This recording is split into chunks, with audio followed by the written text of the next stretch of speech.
શનિવારના રોજ અમને પણ સોશિયલ મીડિયા દ્વારા ધ્યાનમાં આવેલ છે કે અમારી આરએમટીએસની બસમાં એક ડ્રાઈવર બબડાટ કરતો હોય છે, આઉટ ઓફ કંટ્રોલ હોય છે, ક્યાંક ઇન્ટોક્સિકેટેડ હોય એવું આપણે વિડીયોમાંથી ફલિત થતું હતું. એ ધ્યાને લઈ અને ડિસિપ્લિનરી એક્શનના ભાગરૂપે અમે તાત્કાલિક અસરથી એને ટર્મિનેટ કર્યો અને એજન્સી પાસેથી અમે ખુલાસો જવાબ માંગ્યો કે આવું કેમ બનવા પામેલ છે.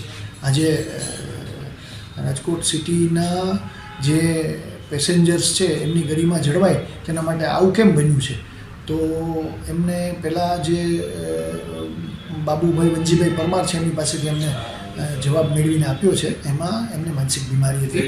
2.5 માસ પહેલાં એમનું રિક્રુટમેન્ટ થયું હતું અને એમને ડૉક્ટર પાસેથી રેગ્યુલર દવા લેતા હતા.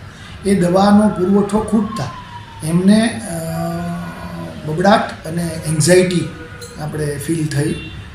પેટમાં જે પેલું થાય એન્ઝાયટી એવું એમને થતાં એમનો માનસિક કંટ્રોલ ગુમાવેલો હતો એમણે અને એ ઝૂમતા હતા અને એવું એમણે લેખિતમાં આપેલું છે.